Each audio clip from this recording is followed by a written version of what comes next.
Salut à tous. Aujourd'hui, nouvelle vidéo et on part du côté de chez DC et on va parler de par où commencer les comics sur Harley Quinn. Pour les plus attentifs, vous vous serez sûrement aperçu que j'ai déjà parlé d'Arline sur la chaîne il y a vraiment très longtemps.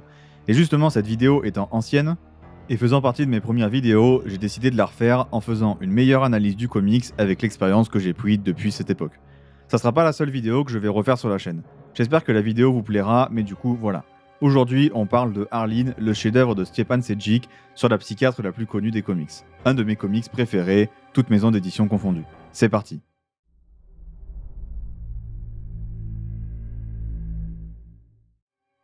Après des études mouvementées qui ont entamé sa confiance en elle, la jeune psychologue Arline Quinzel pense enfin avoir décroché le poste de ses rêves en étant embauchée à l'asile d'Arkham afin d'apporter son soutien et son expertise aux plus grands criminels de Gotham.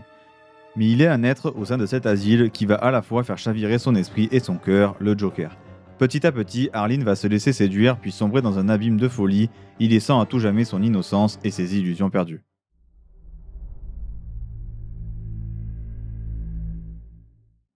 Avant de passer à la partie histoire, je vais pour une fois faire un détour pour parler assez rapidement de la genèse du projet.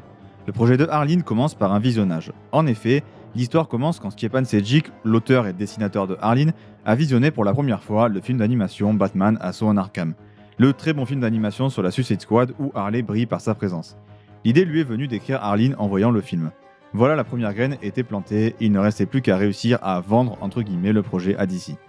On passe ensuite à une autre période, celle entre 2015 et 2016. Stjepan commençait à travailler de son côté sur ce comics, c'était que quelques pages sur les personnages qu'il mettait sur papier, pendant que petit à petit l'histoire se mettait en forme dans sa tête. Ensuite, en novembre 2016, il propose le projet à Andy Coury, éditeur chez DC Comics. Mais il finit par aller dessiner l'arc Underworld de Aquaman Rebirth dispo dans le tome 3 de la série. Par la suite, en juin 2017, il va écrire le numéro 20 de Suicide Squad Rebirth, qui s'appelle Managing People. Et c'est donc la première fois où le monde le voit dessiner Harley.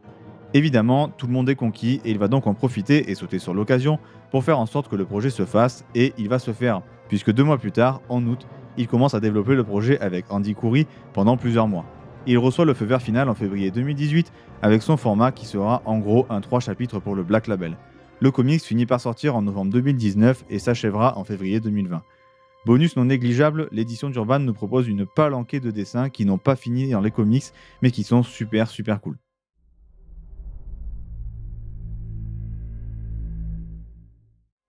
Bon, pour commencer à parler de l'histoire, la première chose que je veux dire, avant toutes les autres, c'est que pour moi ce comics est la définition même de classique moderne. Un comics sorti récemment, qui a su dès sa sortie mettre tout le monde d'accord sur son immense qualité. Assez pour être qualifié par plein de monde comme un chef-d'œuvre. Voilà, c'est dit. Ça reste mon avis ensuite évidemment. Mais du coup, de quoi ça parle? Bah, vous avez entendu le pitch, mais du coup, c'est une réécriture des origines de Harley Quinn. On reprend les bases et on les réécrit de manière plus moderne, meilleure et plus intéressante. Et là, c'est juste un immense succès. C'est pas peu de le dire. Si je devais pitcher le comics moi-même, je dirais que, en fait, on suit Arline dans son quotidien, tout simplement. De son travail à chez elle le soir, avec les péripéties que ça peut amener. Sauf qu'elle travaille à Arkham, donc des péripéties, il va y en avoir, et il va y en avoir un paquet. Évidemment, le comics, c'est bien plus que ça, et je m'en vais vous dire pourquoi.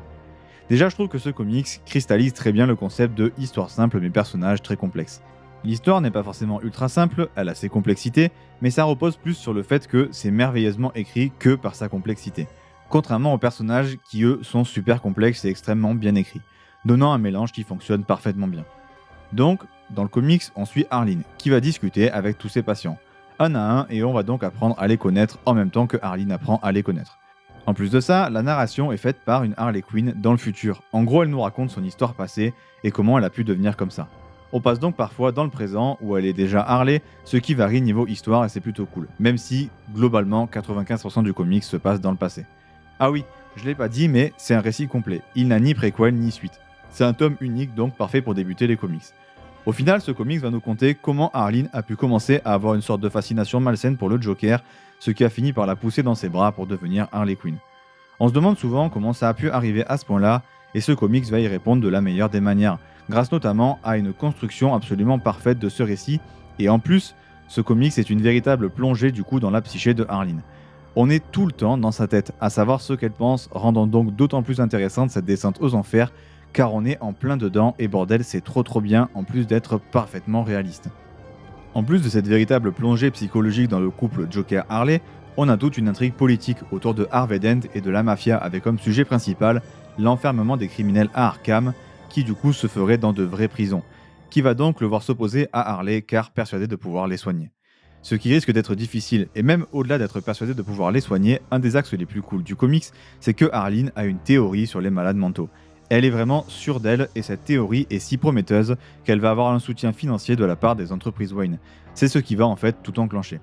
Je vais pas m'attarder sur la théorie, je vous laisse la découvrir, mais elle est vraiment intéressante et les réflexions médicales sont assez poussées de manière générale dans le comics. Ça reste très compréhensible, mais quand même, et je trouve que cette théorie s'inscrit vraiment en fait dans une démarche plus globale que ça du comics.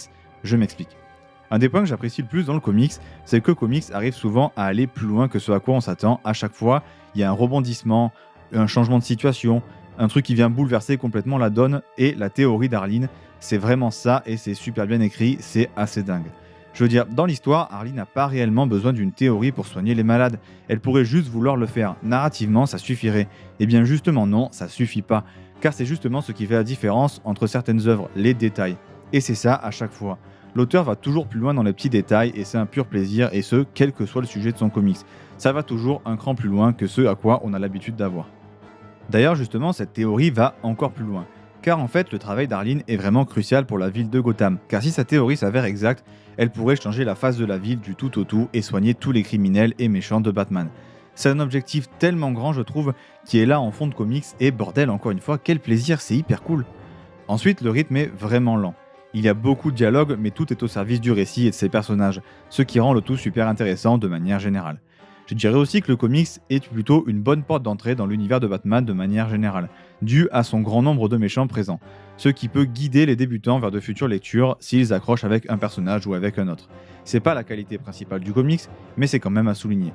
À part ça, je trouve que le récit est parfaitement conscient de l'image qu'il dégage avant la lecture, et il va parfaitement se servir de ces clichés et de cette image pour être encore meilleur. Aussi, le récit est bourré de métaphores et de sous-textes, accouplés à des références à des livres par exemple très connus, comme le livre de Saint-Alban ou encore à la fameuse expérience de Stanford. Ensuite, le récit est plutôt complet sur le personnage principal, car on a un retour sur le passé de Arline jusqu'à son arrivée à l'âge adulte permettant encore un peu plus de la comprendre et de l'appréhender. Pour parler un peu plus en profondeur du récit, et de certains points précis, je dirais que déjà, au début du récit, le Joker est envoyé à Arkham. Juste avant ça, il combat Batman. Il y a une comparaison très juste entre les combats de gladiateurs et le combat entre Batman et le Joker qui a lieu donc au début du comics, avec les Romains dans les gradins qui se délectent du spectacle. On peut même pousser ça jusqu'à voir ça comme ayant un rapport avec le lecteur. Et cette scène reviendra plusieurs fois sous différentes formes, déformée par les cauchemars de Harley. C'est super cool parce qu'en fait on peut y voir plein de choses. C'est vraiment ouvert aux interprétations et du coup le lecteur y verra ce qu'il a envie d'y voir. Ensuite, le comics est vraiment une superbe et poussée exposition au principe qui régit les pensées du Joker. Comme quoi tout le monde peut devenir fou si on appuie assez longtemps sur leur peur, leur colère, et que notre civilité au final n'est qu'une façade. Évidemment, Arline en est l'exemple parfait, mais les paroles du Joker durant tout le comics poussent cette réflexion très loin et permet de voir tout son potentiel, notamment au travers d'une excellente réflexion sur la peine de mort par exemple.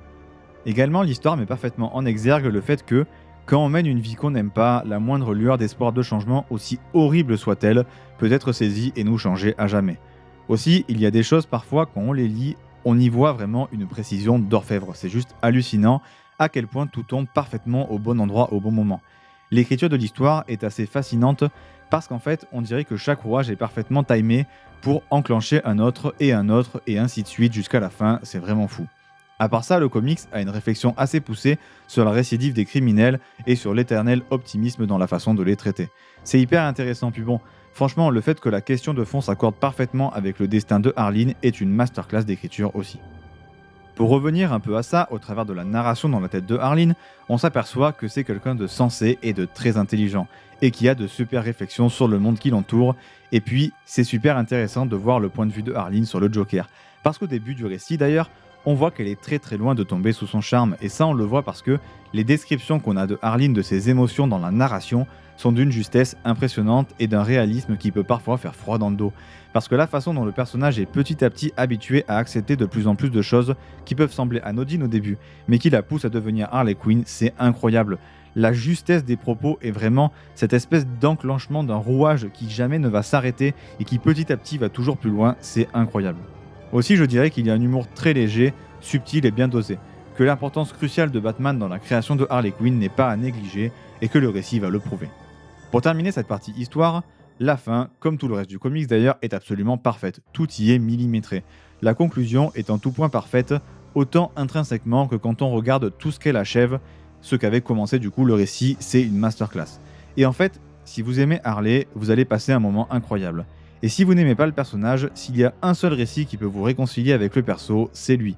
Et pour finir, je dirais une phrase qui représente assez bien le comics pour moi, c'est que l'enfer est pavé de bonnes intentions, le comics arrête pas de le répéter.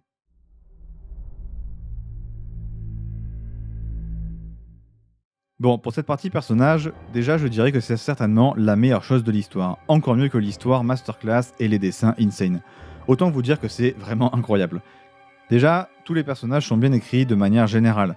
Même les secondaires, même ceux en toile de fond. Les dialogues sont absolument incroyables.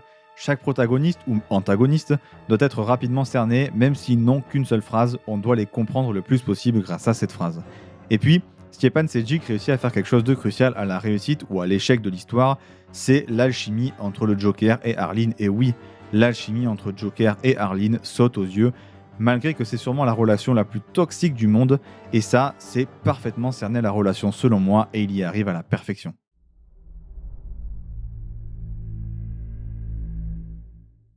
Bon, évidemment, Arlene, c'est de très loin le meilleur et le personnage le plus travaillé de tout le récit. Et comme je l'ai dit et répété, on sait ce qu'elle pense en quasi-permanence, nous permettant de la connaître par cœur, ce qui est le but du comics au final. On a l'impression que c'est une vraie personne, parce qu'en fait, tout ce qu'elle pense, dit et ressent donne cette sensation très palpable de réalisme. Évidemment, on suit ses doutes, ses croyances, ses moments de bonheur, de malheur, et surtout, on suit sa pleine et entière évolution au cours du récit. Ensuite, deux arcs narratifs pour le personnage en parallèle. Au début, on la récupère timide et réservée, et surtout pas sûre d'elle. Son évolution va l'amener à savoir taper du poing sur la table et s'imposer pour avoir ce qu'elle veut. Et parallèlement, du coup, on va la suivre sombrer peu à peu dans la folie de façon très organique et logique, si on peut dire. Un des points les plus intéressants du comics et du personnage de Arlene à ses débuts est de savoir si sa rencontre avec le Joker et donc sa descente aux enfers en est vraiment une ou pas en fait. Vraiment, le doute sur le fait que sa descente aux enfers en soit vraiment une est juste fascinant. C'est une des choses les plus cool du récit, parce qu'on ne sait pas si elle ne s'est pas accrochée à la première raison de vivre qu'elle a pu trouver à cause de son état émotionnel au moment de sa rencontre avec le Joker. Au-delà de ça, c'est ultra précis et complexe comme travail.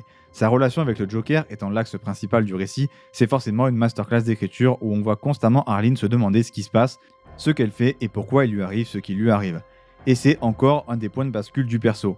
C'est que, à côté de ça, le personnage a une vie très peu ouf en fait. Elle est donc omnibulée par son travail, et vu que son travail devient peu à peu voir le Joker, elle aura envie de céder à ses pulsions de plus en plus souvent et se retrouve donc dans une tourmente dont elle n'a pas la force mentale de se sortir, ce qui est parfaitement compréhensible. Évidemment, on parle du Joker là. Aussi, ses différentes relations avec les autres personnages sont superbement réussies, que ce soit Harvey Dent, Batman, Poison Ivy, évidemment. Également, elle veut à tout prix aider. C'est fondamentalement une bonne personne malgré le fait que la vie lui ait réservé un sort pas ouf. Et son écriture nous donne vraiment une empathie colossale pour elle et ce très rapidement. En parlant d'empathie, on va voir comment son empathie va la pousser vers le Joker. Évidemment. Et dernière chose, sa réflexion face à une mort certaine est super intéressante. On voit tous les choix importants de sa vie et leur insignifiance, et encore une fois, ça finit par parachever son écriture qui est juste une masterclass.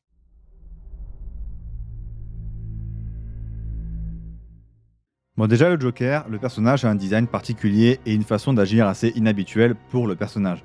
Mais c'est à remettre en perspective avec sa situation. Il est enfermé, il voit une opportunité de s'échapper en manipulant Arlene, il va donc essayer de la séduire. Tout l'important est d'arriver à savoir à quel point ce qu'il fait est un tissu de mensonges et où est la vérité dans tout ça. Donc il se confie beaucoup. Mais on ne sait jamais quand est-ce qu'il ment en fait. Ses ambitions et ses intentions sont claires au début et deviennent plus floues et complexes au fur et à mesure du récit, car en fait il semble changer d'avis et au final chacune de ses actions est une surprise. Évidemment, il est super charismatique. Ses discussions avec Arlene sont toujours fascinantes et abordent de nombreux sujets très intéressants autour du personnage et de sa légende. Et on parle un peu de cet aspect un peu mystique et intouchable du Joker qui voudrait qu'il rend fou toutes les personnes qui essaient de s'approcher trop près de lui et de son esprit. Évidemment, on peut essayer de le comprendre ou de le soigner comme dans Killer Smile, mais du coup, c'est ce qui va arriver au final, en tout cas, c'est ce qui donne l'impression que ça va arriver. Stjepan Sejic dit lui-même que son Joker ne tient pas des Jokers du cinéma, il est vraiment différent dans son approche et dans sa façon d'agir. Il est semblable en fait à une rockstar et physiquement il dit qu'il ressemble un peu à David Bowie. Et on voit plusieurs facettes de sa personnalité au fur et à mesure du récit et de ses adversaires.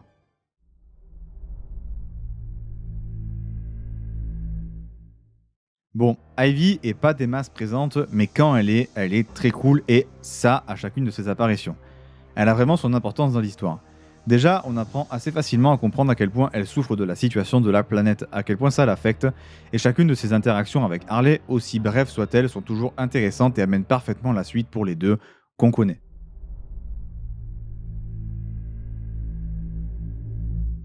Harvey Dent a une position un peu particulière dans le récit. Elle est relativement habituelle pour le personnage, mais juste assez différente pour être intéressante. Déjà, il est dur, froid, résolument convaincu de ses idées, avec la tête dans le guidon. Son destin est une boucle parfaite de ses idées et ça fonctionne parfaitement. Sa descente aux enfers, à l'image de celle de Harley, est parfaitement écrite et sa folie et son extrémisme prennent racine avant l'arrivée de Double Face. Mais cet événement va plus que définitivement le faire plonger dans le super vilain.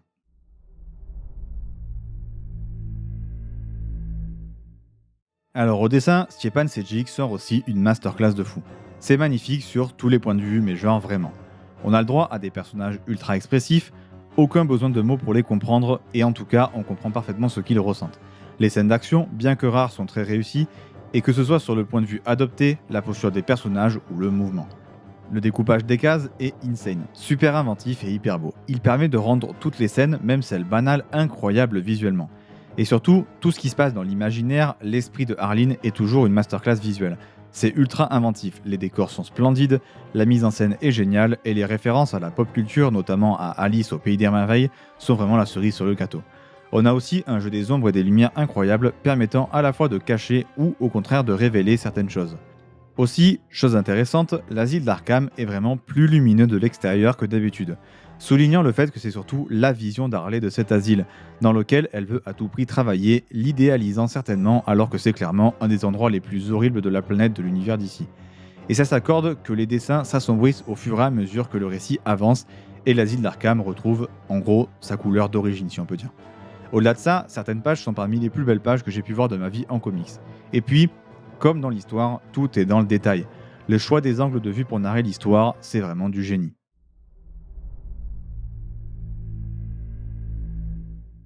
Alors pour le conseil lecture pour Harley, ça va être assez simple. Et pour une fois, je vais vous conseiller des comics que je n'ai pas lus. Harley Quinn Infinite. Parce qu'en fait, j'en entends que des excellents retours et qu'apparemment, c'est très bien et que c'est un bon run récent sur le personnage. J'espère que c'est aussi bien que ce que les gens en disent d'ailleurs et j'en parlerai certainement un jour sur la chaîne si c'est bien le cas. Voilà, c'est tout pour cette vidéo, j'espère qu'elle vous aura plu et qu'elle vous aura donné envie de lire le comics. N'hésitez pas à liker la vidéo si c'est le cas, à vous abonner pour m'aider à faire grandir la chaîne. Je vous conseille également de me suivre sur TikTok où je poste très régulièrement des vidéos courtes où je vous conseille des comics à lire. Je suis aussi très actif sur Twitter, donc suivez-moi si jamais ça vous intéresse aussi, je parle de temps en temps de mes lectures ou des sorties comics. Sur ce, c'était Day One, et à dimanche prochain, 17h30 pour une prochaine vidéo.